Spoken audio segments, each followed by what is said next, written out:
know, whenever you're staging something that was not conceived originally for the stage, which is a very large story, which contains all kinds of physical impossibilities, like a person flying or transforming their shape, on stage you have to find poetic, sort of allegorical ways, or analogs, I want to say, ways, visual analogs for that. And you tend to not do it literally, because it's very hard to do literally. Cinema with special effects can do it quite literally and convincingly, but in the theater we're bound to the laws of physics. Things weigh a certain amount, it takes a certain amount of time for something to happen. So my approach is always as fleet and quick and simple as possible. And I sometimes feel that my governing aesthetic is the same as children in the backyard. That is to say, make do with what you have on hand, although I'm fortunate enough now to sort of custom make those objects, but nonetheless use little objects, use tricks of scale to create effects, and to just pretend to fly. And I find that is very fleet. And you know, when you read or you're being told a story, the scene can change in 2 words. Next year they were in London. By the time, that was the last time you saw her, for she died that winter. Enormous passages of time and shifts of locale happen in 6 words. And I try to kind of do the same thing in the theater, and you can't do that if you design a full set for every location and for every time period and for every setting.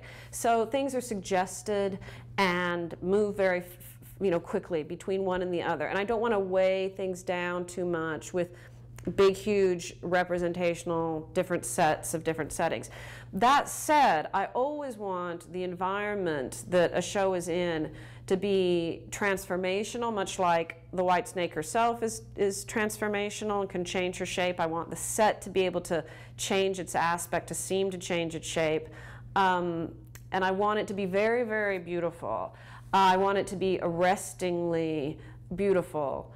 The images in the story are sort of simple, but at the same time have hold on the heart. You know, lovers meeting in the rain and sharing an umbrella is, feels sort of Breakfast at Tiffany's almost. You know, it's a sort of cross-cultural, eternal image, meeting by chance and being thrown together, and that sparking a kind of love. And for it to happen in the rain itself, water being such a symbol of transformation itself, and the spirit itself is often water is a sacred site, or it's that you go down to the rivers where you meet the gods.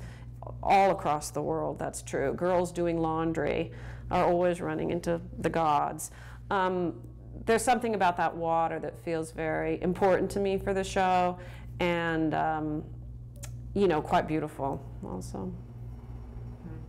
I've been working with pretty much the same design artistic team for, I don't know what it's going on, but it's at least 15 years, maybe it's going on 20. And this is Dan Ostling for sets, Mara Blumenfeld for costumes, TJ Gerkens for lights, and Andre Plus for sound. And that's the same team I did a show called Metamorphoses, which is maybe my best known show, but is many years old now. But I've done probably, I would guess, 10 or 12 separate productions with them, and then if you count remounts of those, it's, I think, in the dozens how many texts we've gone through together. We're all from Chicago originally, though not, or that's where we met and we're working originally. Not everyone lives in Chicago anymore. But I'm very happy in coming to a new place. The festival is new to me, very exciting, to be bringing my old team, and actually 3 of the 4 of them have worked here before. I'm the one who's the Johnny-come-lately to working here in the team. I'm often asked, because I almost exclusively do very old texts when it's something I'm making up. There's been one exception to that. I've done one 20th century text, and all the rest have been, I think the most modern thing after that is 18th century. And I'm very often asked, well, how is this relevant to today? How are you going to make this relevant?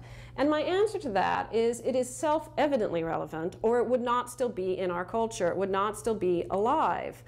I think that texts that hang around a long time have earned their keep because they have something fundamental to say about what it is, what the human experience is, that doesn't change over time. And so I remember being asked once about the Odyssey, well, how is this relevant? And I said, well, I guess the problem of boys growing up without their fathers is solved, and what that does to a person. Or no one wants to go home. Homesickness doesn't exist anymore. I mean, these are like such fundamental emotions. And these texts, they've earned their keep. They could not possibly be being kept alive by literary people having ideas about them. They're only kept alive from the ground up because we still respond to them. And to me, a little TV episode of a series in the 80s or something, that's something that's going to be temporary, tied to its moment. Something that is still around, it's because it's just really valuable, or we wouldn't keep it around. That's not to say that things that are lost are not valuable, because so many of them are, that have been lost. But these things that are so self-evidently around, and look, what I've adapted are the Odyssey, the Arabian Nights, Ovid, fairy tales. I mean, you know, I'm mining my childhood, basically. Jason and the Argonauts, this Chinese epic Journey to the West. These are all things that have been around mostly 2,000 years and more. I always feel, sometimes say, well, these are such unusual things to choose to adapt. And I feel that they are, for the stage, I feel that they are not. I feel like they're kind of obvious things to adapt because they exist in pre-literary forms. You know, Homer's Odyssey or fairy tales, these are things that were spoken. And they found written form. They've been sort of encased in a written form that's become the accepted standard often, although there's often multiple versions of these old tales. But their original impulse was an oral one, and their original way of existing in the world was through performance and orality, even if it was a single performer in front of an audience. And so I always feel that when I go to one of these old texts, I'm releasing it into the air, into the world of performance, from which it has been sort of like a fairy tale princess herself, you know, encased or trapped in a box. And where it belongs is spoken and heard. And you know, many of these old texts posit a narrator inside them, which emphasizes the fact that they are meant to be heard out loud. Shahrazad's talking to someone. Odysseus is actually talking to someone. He's talking to the Phaeacians as he narrates the part of the Odyssey that we all recall, which is the adventures, is really only a third of that poem. And it is the part that Odysseus is speaking to a surrounding audience. Where are you? Why are you crying when you hear this song? Who are you? Why are you weeping? And then the next, you know, several books are him explaining his story. Then it catches up to real time again. And so that slips onto the stage really easily because the audience in the theater becomes the Phaeacians, and in Arabian Nights, the audience in the theater becomes the king. And you know, the actor starts speaking to the Phaeacians or the king on stage, and then within moments is saying, what happened first is we were on our boat, and when the winds came up, it shifted out and took us way across an island that we had not anticipated. And then you're just instantly, you've made the transformation. You know, text like that, rather than texts that are written as plays, are actually more cinematic than plays are. They're as fleet and as, you know, they move so quickly through time and space. And there's just a few tricks you can use on stage to make that happen. And they just have to do a shift of focus and shift of scale and shift of lights.